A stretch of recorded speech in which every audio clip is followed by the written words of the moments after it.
আসসালামু আলাইকুম। আজকে সকাল সকাল ঘুম থেকে ফজর পর নামাজ পড়ে উঠে আমি আর খাঁচায় আসি নাই। এখন একটু লেট করে আসার পর দেখি একটা দুঃসংবাদ। এই যে গুগুর খোরাটা, গুগু দুটা ডিম পারছিল, দেখাইছিলাম আপনাদের। গুর খোরাটা এই উপরে আসছিল, উপরে থেকে এসে দেখি নিচে এভাবে রয়েছে।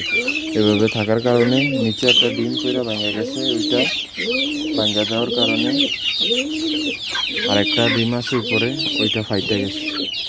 এটা একটা দুঃখজনক ব্যাপার হলো আমার জন্য, খুব কষ্ট লাগলো। দুটা ডিম এবার ভাবছিলাম এবার দুটা ডিমই ফুটবো গুগুর, কিন্তু খারাপ বিষয় হলো দেখেন গুগুটার কত মায়া। আমি হানকটা কাইতে এসে তারপরও এসে এখানে বসে দেখেন ডিমটা কি অবস্থা হয়েছে। এই যে ডিমটা টেম্পো হয়ে গেছে খাইতে, দেখছেন। সকাল সকাল একটা দুঃসংবাদ পাইলাম, ডিমটা এমনভাবে ভাঙবো কল্পনাই করিনি। আমার সম্ভবত এই ডিমটা আরো ভেঙে গেল।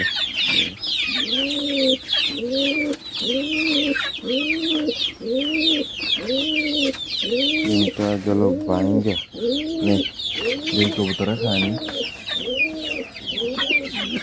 খা।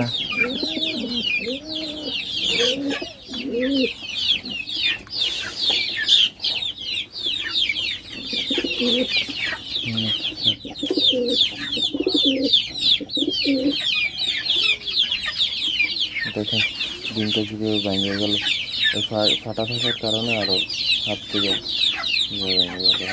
কত কষ্ট হবে। যাতেটা এখানে রাইখা দিই, মুরগি খেয়ে নিবে। মুরগি এখন দুঃখের বিষয় হলো গুগুর ডিম দুইটাই ভেঙে গেছে। একটা আমার হাত থেকে এখন ফসকে মাত্র ভেঙে গেল, এই যে দেখেন। আর এই যে গুগুটা দেখেন নিচে বসে রয়েছে। এই যে সম্ভব আমি যেটা বলতে চাইছিলাম, এই এই এই কবুতরগুলো সাইডে রাখছি, এইগুলা আইসা এইখানে যে লাফালাফি করে, আমার সম্ভবত এই কাফাকাফির কারণে এটা নাড়াচাড়া হয়েছে। এই কারণে এই গুগুর ইয়াটা পড়ে গেছে। আমি আর বাইরে দিনে এই যে লাভ দিয়ে উঠলে এটা নাড়া খায় অনেক জোরে। এই কবুতর আর ফার্মই না, এটি এই খাঁচাতে আটকানো হয়েছে, এই কারণে ডিমডি বাঁধছে। মেজাজটাই গরম হয়ে গেল সকাল সকাল। দেখেন গুগুটার ডিম ছাড়া কিভাবে বৈশা রয়েছে ডিমের মায়া। মেল গুগুটা আমি রাত্রেবেলায় দেখছি যে দুইটা এখানে বৈশা রয়েছে। আমি তখনই সন্দেহ করছি কিরে গুগু তো কখনো একসাথে উঠে না, দোনোটা একটা বাসায় বইলে আরেকটা উঠে। দেখেন এই যে এইটার থেকে এইটার উপর থেকে এটা লাভ দেওয়া নামে কবুতরগুলা, আর এটা এভাবে কাফার কারণে এই গুগুর ডিমগুলা আজকে ভাঙছে। আর এই যে এখানে আমাদের গুগুর বাচ্চাগুলার মুখে ওই যে গোটা উঠছে ঠোঁটের ভিতরে। হ্যাঁ, এটা সম্ভবত মুরগির থেকে ভাইরাসটা ছড়াইছে। গুগুর বাচ্চাগুলার অবস্থাও খারাপ, মুখে নাকে মুখে গোটা উঠছে। মুরগি আরও 1 সপ্তাহ বা 10 দিনের ভিতরে আবার ডিম পারবে, কারণ আমার অভিজ্ঞতা আছে যে এগুলা কতদিন পর ডিম পারে। গুগুগুলার ডিম ভাঙে গেছে, তাই যেহেতু ডিম ভাঙে গেছে আবার ডিম পারবে, তো পুষ্টি দরকার। এই জন্য মসুর ডাল, পাপনের ভুট্টা আর হচ্ছে যে চাল, এই 3টা মিশ্রণ মিশিয়ে আজকে গুগুলারে দেব, দেখি খায় কিনা। ডালগুলা আর চালগুলা খাবে, ভুট্টা খায় কিনা এমন অভিজ্ঞতা নাই, আজকে দিয়ে দেখি খায় কিনা। যাক দিলাম, আর অল্প দুগা ডাল রাইখা দিলাম। এইগুন এটারে দেবো, যেহেতু এটা ডিম পারছে, খাইতে চাইছে, দেখছেন। আর খুব খারাপ লাগলো বিষয়টা, বিশেষ করে মেল গুগুটার, ফিমেল গুগুটার জন্য। এটা ডিমগুলার বিচারতাস।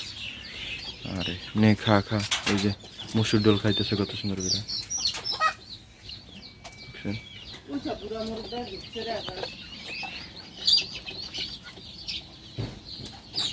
তোরা মসুর ডাল খাবি?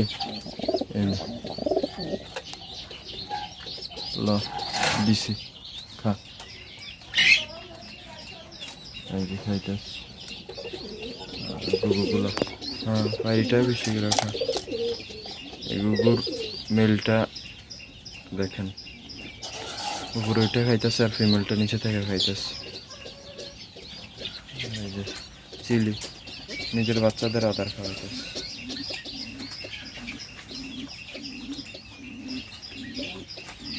চিলি বাচ্চাগুলোরে আদার খাওয়াইতেছে। চিলি আর গুড্ডুর কারণে এই গুগুর ডিমগুলো ভাঙছে।